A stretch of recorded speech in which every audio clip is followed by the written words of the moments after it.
The real reason men are lonely and sad and single, really, the real reason, not because, oh, I just decided to go my own way, and like MGTOW, which I'm not dissing MGTOW. MGTOW is what it is.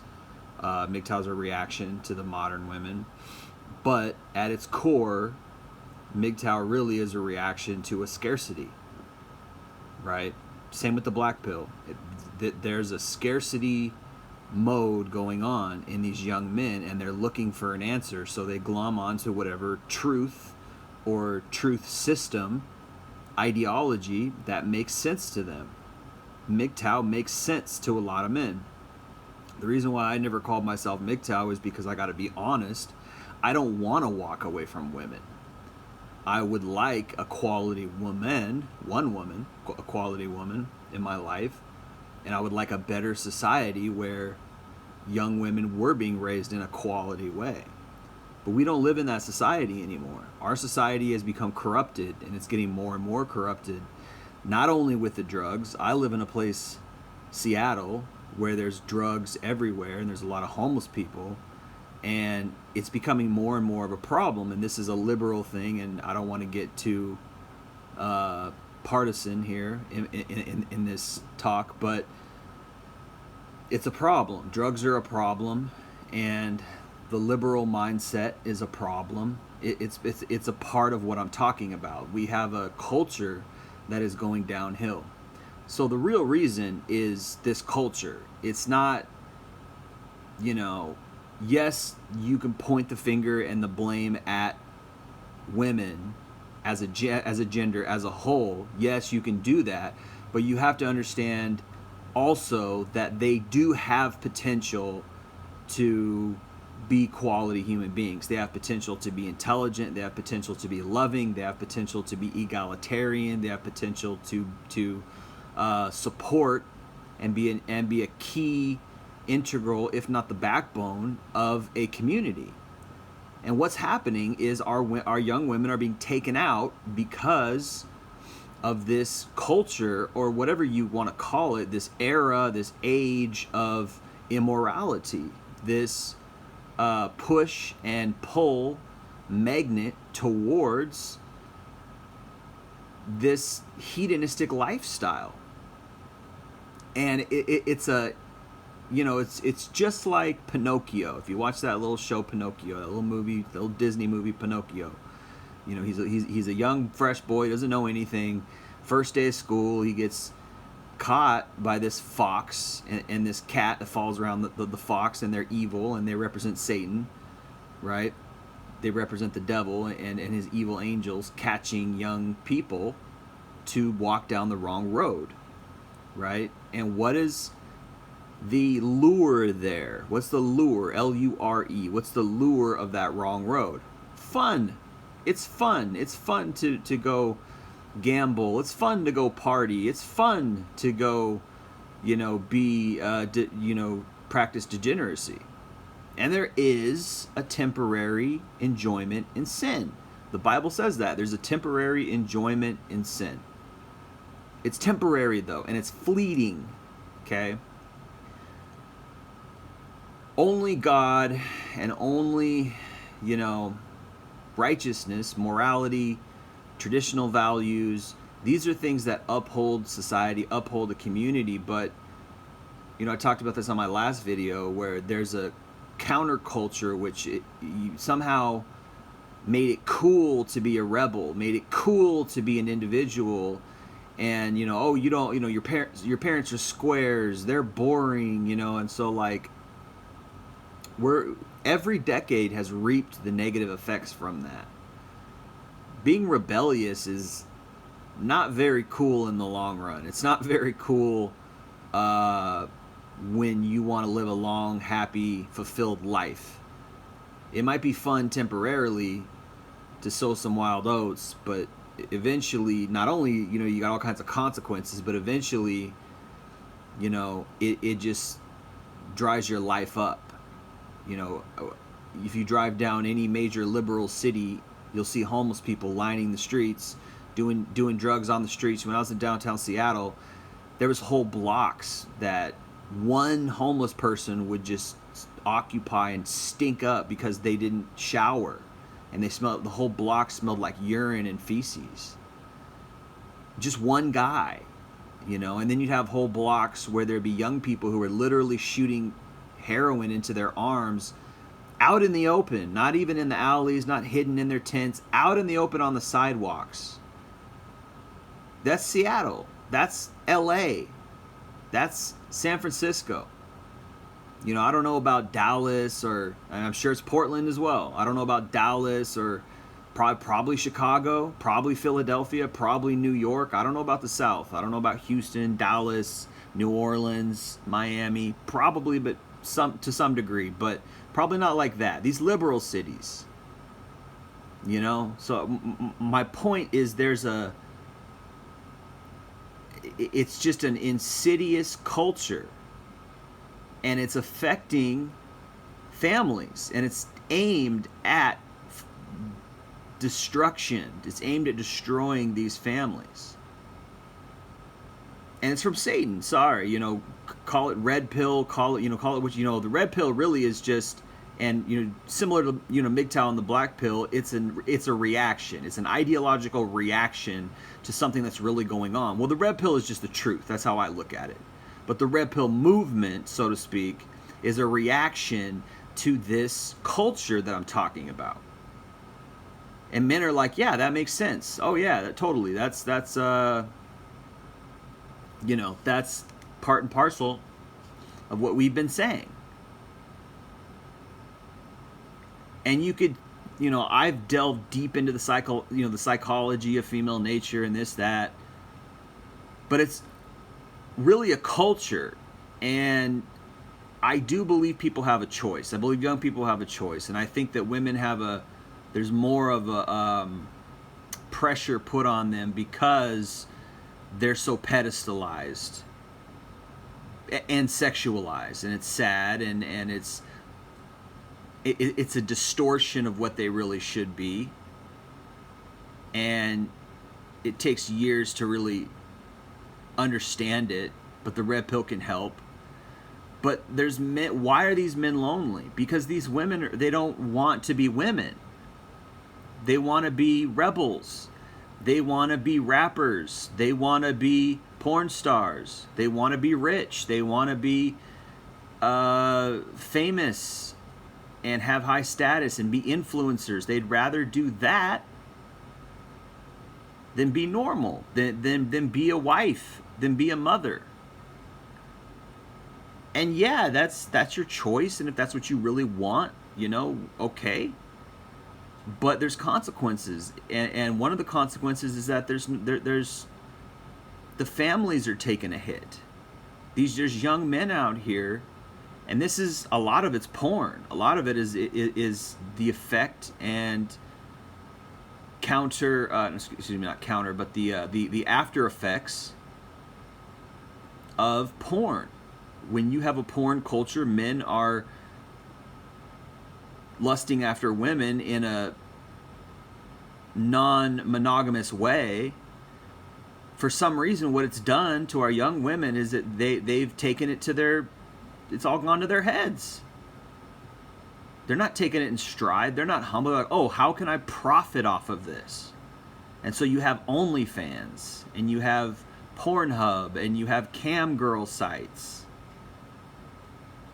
We even got a guy in the manosphere who's bragging about being a pimp, who's bragging about pimping these women. On the one hand, he's giving you all this slick, oh, I'm woke, red pill advice. And we all know his name, Andrew Tate. He's giving you all this slick red pill advice. Oh, I know why women don't want you, right? And then on the other hand, he's the very thing that's corrupting these women. He's a pimp. He's a cam girl pimp. So we have, but that's the tip of the iceberg. You've got whole companies out here, porn companies. I mean, this ain't going nowhere. These girls are making thousands, hundreds of thousands, and millions of dollars off of Patreon and OnlyFans. There's another girl. What's her name? Roma Army, unfortunately, is another one. Another wolf in sheep's clothing. Yeah, it's I like her content when she's supporting men, right? She's very loving and supportive of men, but she's also got an OnlyFans. She gets naked for her viewers. So it's like the blind leading the blind. In a way, you are contributing to the very thing that harms men when you sell yourself and sell your naked pictures. This is what men are doing. This is what young women are doing, and this is why young men are disenfranchised. They don't have a girlfriend. They don't have a wife. They don't have a family. 20, 30, 40-year-old men are lonely. And then you have 20, 30-year-old women who are lonely too, because they've been sold a lie by modern feminism that men are evil and go get your career, girl. Go sleep around in your 20s. Do it while you're young. You can always marry when you're 30 or 40. That's a lie. It ruins these young women. Who's telling them the right way? Who's showing them the right path? They go to universities and they get inundated with the feminist propaganda. Their parents aren't doing it. Their parents probably aren't even qualified. So many parents are just like cows. They have no idea what's going on. They really don't. I've seen it for decades. These clueless parents. And there's so much of the responsibilities on their shoulders. But with that said, we have a whole culture, we have a whole community that is corrupted from the inside out. Rap music, partying, drugs and alcohol, clubs, right? Raves, all the things that have been corrupting these generations of women. And now what? Now you got disenfranchised people, broken people, hurt people, homeless people, people addicted to hardcore drugs.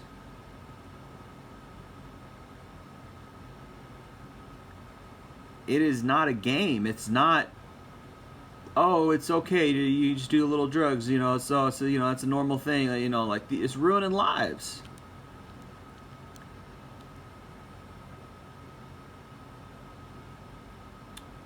I argue that it's much harder for men to be corrupted than it is women. Because a woman, she has this privilege and this power of sexuality, and so it's easy for her to just have a good time. Most guys don't go out. Yeah, guys like to have fun. But most people don't go out to clubs because it's the funnest thing. Go to an amusement park. Go on some rides or something. Go play sports. That's what men do for fun. We don't go to the clubs, go to parties because it's fun. We go because of girls. Girls go because they want to be looked at. Girls go because it's an ego boost. It's fun for them because they're the center of attention, and it plays into their egomania, right? So how much responsibility is on their shoulders to say, hey, wait a minute, no, I play an integral role in humanity. I play an integral role in community. I'm not just going to go be a cam girl. I'm not going to go to the club so I can get looked at, go get drunk, and that's fun to me. It's temporary. And unfortunately, it takes your best years. Yeah, you can party until you're 40. You can have a lot of fun in 20 years.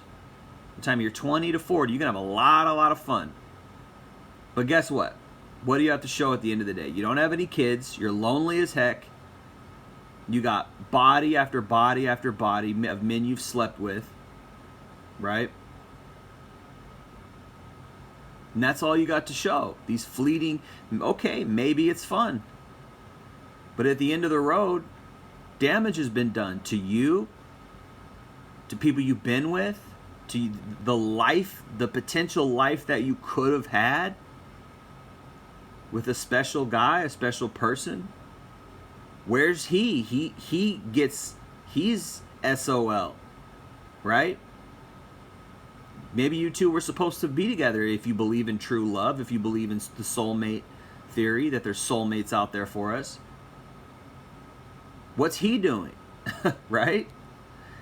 If you're his soulmate and you're out partying for 20 years, what's he doing?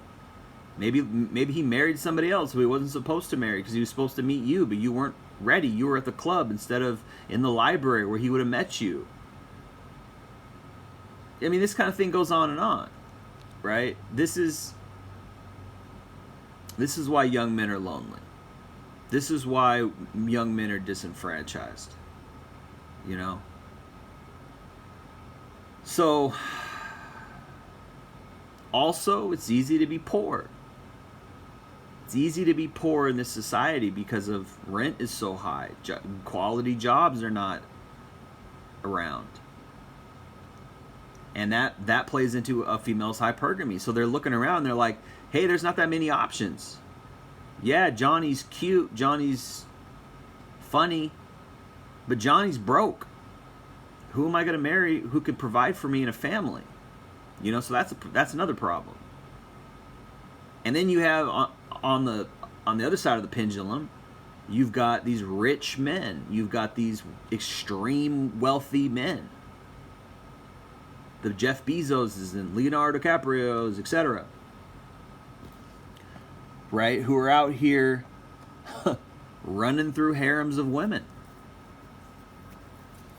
You know, plays into a female's hypergamy. She'd rather be, you know, a rich guy's option than a poor guy's lover, right? Which is sad, you know, that you know, women need to do better than that. But they don't want to be poor. Nobody wants to be poor. It's another part of our society. We have a capitalistic, not even just a capitalistic driven, you know, essence of a society, but we have a culture that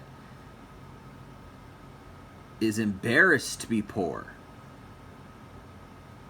And everybody's poor, you know? So you got all these people buying all these nice clothes so they don't look poor. But everybody's poor. Everybody's living paycheck to paycheck. Nobody owns their house. The bank owns the house. They're just paying mortgage. They lose their job and they're up the river. That's not wealth. That's not, you know, unless you own your home, you're poor. If you're working to pay, you're poor. If you're working, you're poor. Really. You know, in a way. In a way, right? In a sense. Particularly in a lot of these women's minds, right? Oh, if you don't make more than $100,000, you're average. You're poor. They don't want an average man. They want the guy who's quote unquote retired. They want the guy who's rich, who doesn't need to work. If they can have that, right? Why would they want you? You know, and this is their mentality. You know, it's kind of all I'm saying. Yes, it's a problem where, but you know, it's a problem where young men are having trouble supporting a family. It's tough, right? In this economy. And of course, that reflects on our leaders. We got bad leadership. I mean, not just bad. I mean, our government system is corrupt, top to bottom. So, you know, where are these men going to go? How are they going to provide for a whole family? And maybe they can, but they're just squeaking by, right? Would a woman want that, or would she want the guy who's flourishing? She want the guy who can fly her on vacation, who's got 2 homes. He's got a home on a lake, and he's also got a home. He's got a condo downtown, right? You know, he can offer her this wonderful life. She's going for that because this is hypergamy we're talking about. These women. I made a point in my last video that these women are not looking for love. Like, oh, women are idealistic when it comes to love and romance. No, they're not. They're looking to have their self and their ego satiated. They're looking for a guy who can buy them steak dinner 5 nights a week. They're looking for a guy who can fly them and, you know, take them in helicopter rides, you know, whenever they want. Women use men. They live vicariously through men by offering an exchange of sexuality through a man's finances. Exchange of sexuality and intimacy for the man's lifestyle. And what does that mean? Money, right? So they don't want, you know, that old, oh, I just want a nice family. That's boring. It's too much suffering. Oh, I gotta really raise a kid. Nah, screw that. I want to go get rich being a porn model. It's a lure, L-U-R-E. They're lured into this party life. And maybe it's not just a party. You know, I talked about drugs and alcohol earlier. Maybe they don't. Not all of them are drunks and drug addicts. Many of them are many of them do yoga and they like to be healthy. Many of them are vegans, whatever. And they do Pilates, and they're in great shape and they're sexy, but they're doing porn because there's money in it. They want to get rich like Kim Kardashian, or get rich like Mia Khalifa. Go Google some of these porn stars' net worth. There's millions of dollars in it. It's like the WWE. It's a freaking market. It's a It's a big market. Billions of dollars every year. Google it. This is real, man. This is an underbelly. This is an underbelly that we're talking about. But really it's mainstream. We just don't talk about it. It's like the Kinsley experiment in the 60s or what. I think that guy's name was Kinsley, where he interviewed people's sex lives, and people were way more kinky than you would think. Way more kinky. A lot of swingers, a lot of undercover swingers out there. This is a dissipating life. It's a degenerate life. It's a hedonistic life that dissipates, and I get it. Maybe family life is boring for a lot of people. Oh, raise kids. I don't want kids.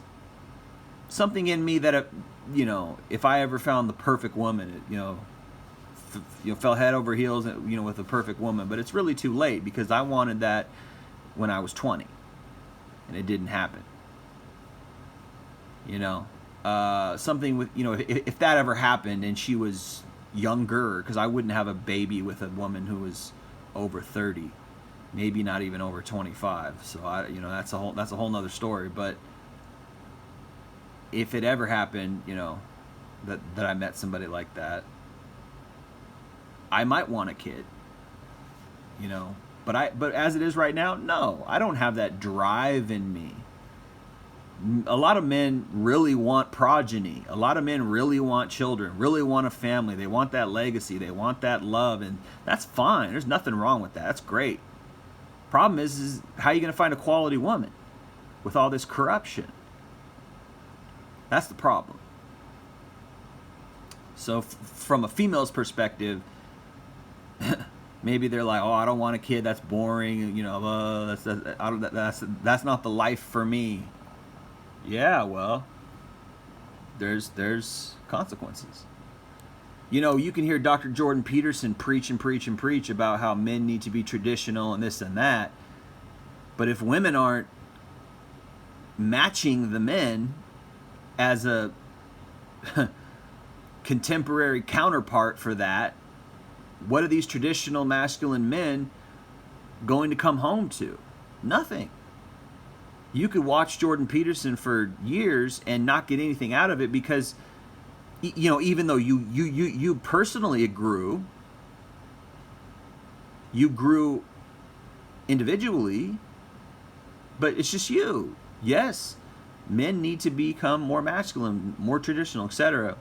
But where's the young women? They're all out on Tinder, sleeping around. They're all out on Pornhub, making those simp bucks. Right? This is why young men are lonely. This is why young men are disenfranchised. This is the reason. We don't have anything to come home to.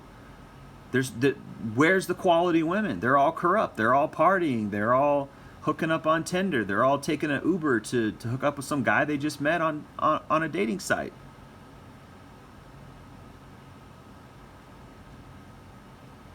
Where's the quality women?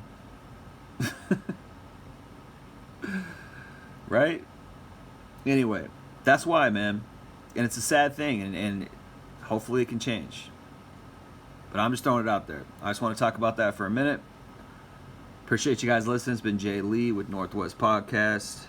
Hope y'all are doing well. Staying safe.